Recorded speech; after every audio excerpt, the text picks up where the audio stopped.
70 शब्द प्रति minute. Yes. इस पर पुस्तक छपी हर देशवासी को इस पुस्तक में भारत से जुड़े ली के विचारों को जानना चाहिए। वे कहते हैं भारत अपनी महानता को न पा सकने वाला मुल्क है। इसकी संभावनाएं बंजर हैं। आंशिक भी हासिल नहीं हुई है। कैम्ब्रिज में विद्यार्थी दिनों से ही पंडित जी का मशहूर भाषण नियति से मुठभेड़ ली की जुबान पर था।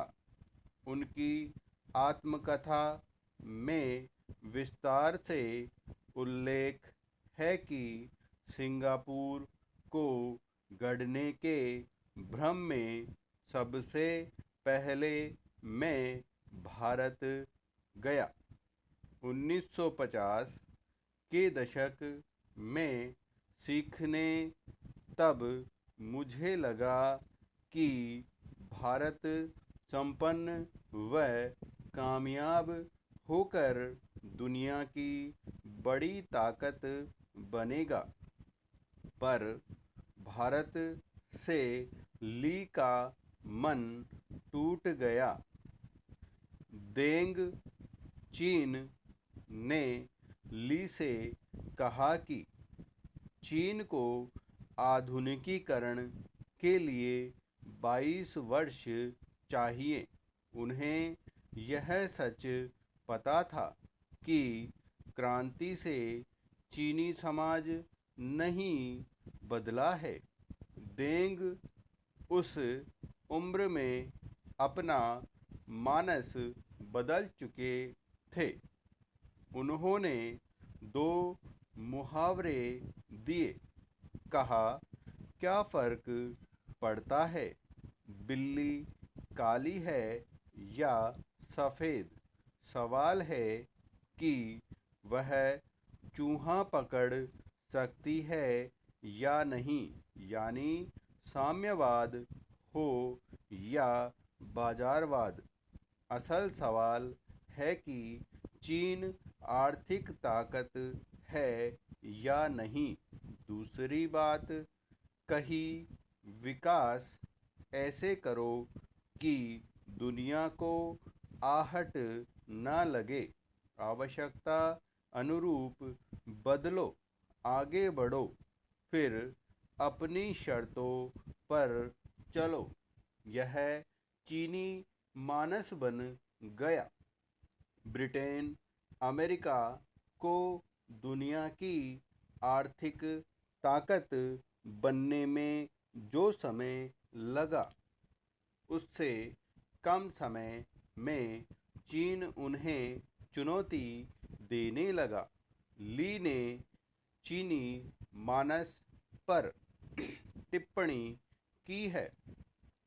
चीनी भाषा में चीन का अर्थ है मध्य या केंद्र, यानी सत्ता का केंद्र। इतिहास में आसपास के देश उसे नजराना चुकाते थे। चीन उसी मानस मनोवृत्ति से दुनिया पर अपना प्रभाव चाहता है। 1968 में चीन आर्थिक महाशक्ति बनने का संकल्प ले चुका था। भारत के कदम किधर थे?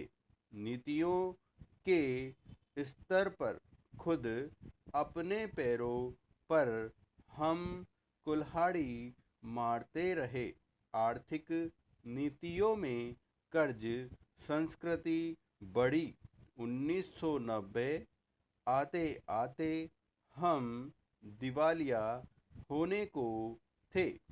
3 सप्ताह का विदेशी मुक्त भंडार बचा था।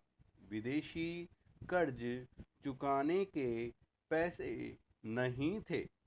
कैबिनेट सेक्रेटरी और देश के मुख्य आर्थिक सलाहकार तुरंत बने प्रधानमंत्री चंद्रशेखर से मिले। कहा कि विदेशी ऋण चुकता नहीं हुआ तो दुनिया में भारत की साख और प्रतिष्ठा खत्म हो जाएगी। प्रधानमंत्री सोना गिरवी रखने में हिचक रहे थे। कहा, इतिहास में मैं वह प्रधानमंत्री नहीं होना चाहता जिसने देश का सोना बेचा। नरेश चंद्रा ने कहा, सर, तब आप इतिहास में ऐसे बन जाएंगे जिन्होंने देश में घोषित की प्रधानमंत्री ने कहा, आगे चलो। यह स्थिति रातों रात बनी। बड़े अर्थशास्त्रियों का निष्कर्ष है कि 80 के दशक से बाहरी कर्ज लेने की जो मात्रा बढ़ी उसने भारत को दिवालिया होने के कगार पर पहुंचाया।